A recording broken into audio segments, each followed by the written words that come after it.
Well, welcome. Thanks for coming. My name is Chad McKenna. I'm with the Northeast Area Labor Council, which is an organization of over 40,000 union members in northeastern Minnesota. We're here today to say to our elected officials that the job is not done. The American people elected this Congress and President to take us in a new direction, and we've seen some progress on that front.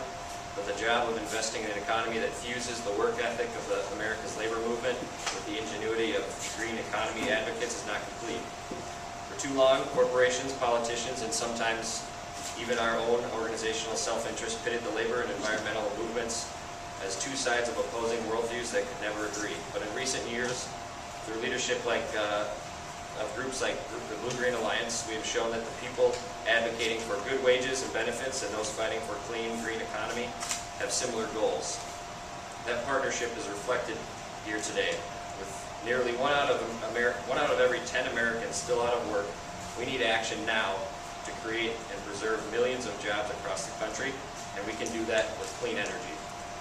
So we in northeastern Minnesota join this Blue-Green Alliance bus tour in saying the job's not done.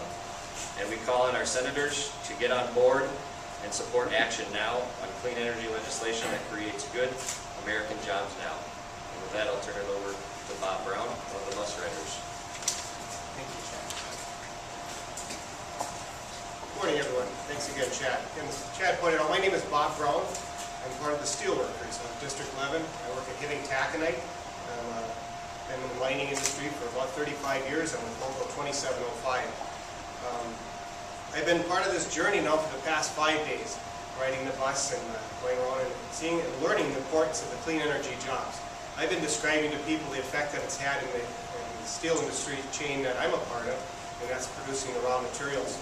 Last year, my co-workers and I were laid off in May, and I was off for about 10 months. And all the facilities on Iron Range were shut down at that time. That had a huge impact on our economy in our area. I was also told when we shut down last May, it was the first time in 100 years Minnesota did not put out any raw materials. In 100 years, we have a lot of heritage, and most of us in this area where we've been describing that to the different locations we've gone through throughout the country and the effect that it's had. The property that's right next to the Hibbing Taconite mine is the Paul Russ location. I was told during the World War II era, the majority of the iron ore that produced the steel for the ships and the war efforts and planes and such came from that area. A few years ago, the steelworkers joined the Sierra Club. And I know a lot of my fellow steelworkers, co-workers are kind of concerned about, environmentalists. We do need to think and focus on environment. And we can do that through a lot of these clean energy jobs as we've been learning.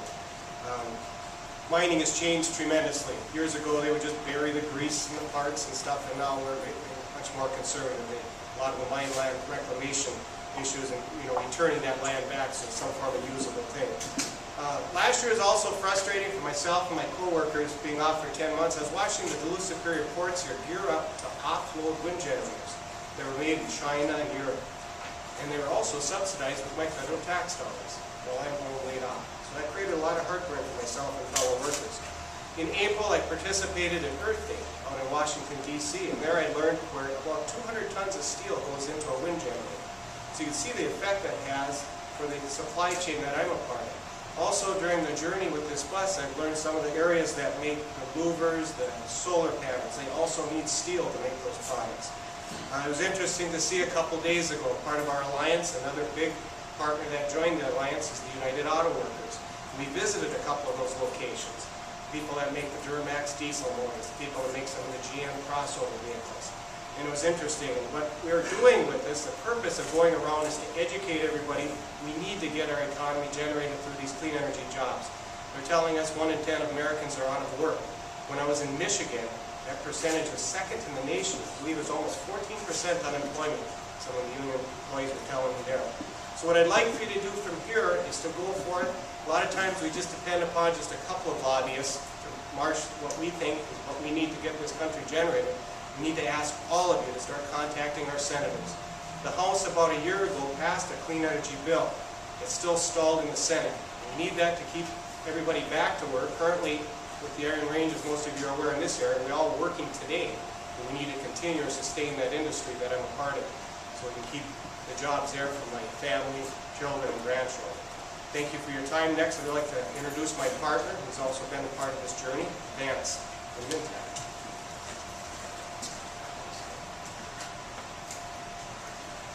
Hi everybody, my name is Vance Drill. I live in Hibbing, Minnesota, not that far from here. I actually lived in Duluth for about 7 or 8 years.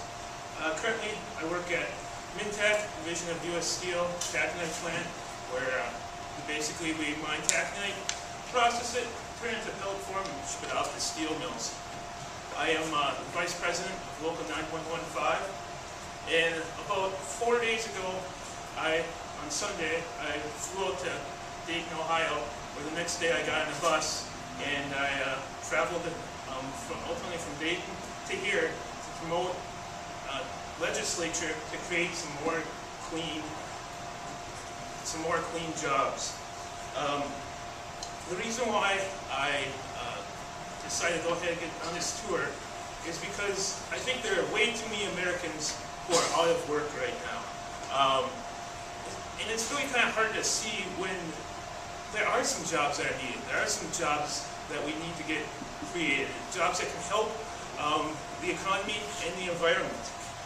A lot of people don't think of, a taconite mine plant being part of the clean energy supply chain, but we really are.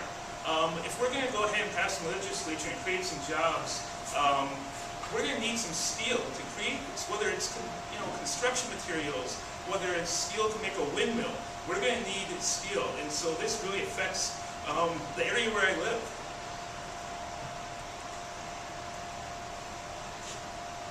The mines in my area are starting to recover now. Things are starting to look up. About a year ago at this time, I was laid off for about 3 months. People in my area were laid off for over a year. Some people never got back to their jobs. We're going in the right direction, but we need to take some bigger steps.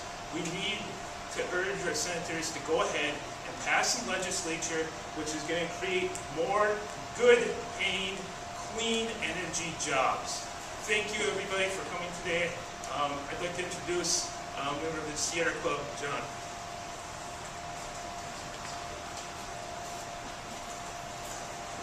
Well, thank you, Vance and Bob and Chad. As Vance mentioned, my name is John Doverstein. I'm with the Sierra Club, and I'm located right here in Duluth. And I can't be in this room or even this building without mentioning the gentleman whose face is behind this awesome banner, but the late, the great Senator Paul Wellstone, who was champion for the green job movement, for environment, teamed up with labor before it was the cool thing to do. And we wouldn't be here today without Senator Wellstone's vision and energy, and we need to capture that now. We need our senators to get a little bit of that Paul Wellstone spirit in them so that we can pass some comprehensive clean energy legislation. And that's what we're here to do today. Right now, we've got a Blue Green Alliance bus that's traveling the country to urge our senators to get on board so that we can pass this clean energy legislation because the time is now. While senators are at home for their August recess, millions of American families are struggling to make ends meet when we have a solution right at our fingertips. With countries like China taking the lead in the race for clean energy and taking the jobs that come along with it, the Senate is on vacation after failing to pass clean energy climate legislation that will jumpstart the clean energy economy. Comprehensive legislation will create 1.9 million jobs in this country, build whole new industries, and establish the United States as a global leader in the production of clean energy technologies, which is driving the growth in the marketplace. Here in Minnesota, tens of thousands of jobs can be created in this clean energy movement. Congress also needs to finish the job on addressing the catastrophe in the Gulf and incentivizing residential energy efficiency, which is vital to get construction workers off the bench and back on the job. Instead of importing clean energy technologies from overseas, as Bob mentioned, we should be developing and manufacturing the technologies to harness American energy right here at home. We cannot afford to let China take the millions of jobs that could be created here at home by transitioning to clean energy. Over a year and 2 months ago, the House of Representatives passed comprehensive clean energy legislation, and it's time for the Senate to do the same. This legislation will create millions of green jobs, as I've mentioned, in this country. Green jobs like the steel worker, as Vance mentioned, that makes the steel that goes into the wind turbines. The construction worker who weatherizes homes, and the sheet metal worker who retrofits our buildings. The worker who will build the 21st century broadband network. For the building employees who maintain our energy efficient buildings. And for the working people who will build a smart new grid to transmit cleaner, renewable electricity. For the teacher right here in Duluth that's educating the next generation of clean energy workers. For the transit operators who will move America from place to place more efficiently. Millions of jobs, thousands, tens of thousands of jobs right here in Minnesota. We need the Senate to act now, and that's why this diverse group is coming together, traveling across the country, asking our senators to jump on board. Thank you very much for your time, allowing me to speak. I'd like to introduce a very good friend of mine, city councilor here in the city of Duluth, Mr. Tony Cuneo.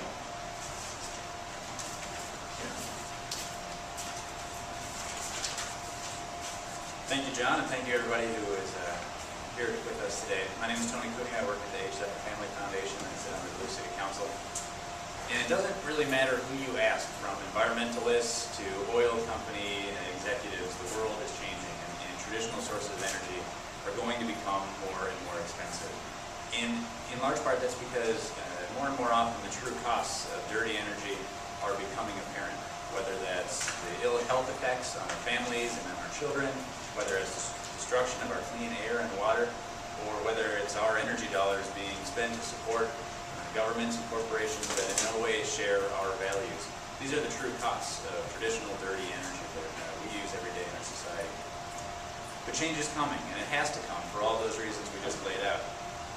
And we know that new ideas can keep hundreds of millions of dollars, even billions of dollars, in our region here in Minnesota and Wisconsin, if we can come up with some of these new ideas to create local clean sources of energy. And that money, those hundreds of millions of dollars, those billions of dollars, can be used to invest in jobs, in infrastructure, in education, all of those things that will go to improve our local economy. Now, we live in a region that is exceptionally well poised to benefit from the economic advantages of new investments in clean energy. Locally, we have to imagine that every dollar spent inefficiently on dirty sources of energy is a dollar less that we can put into keeping our libraries open, keeping cops on the street. And so we are doing our work locally.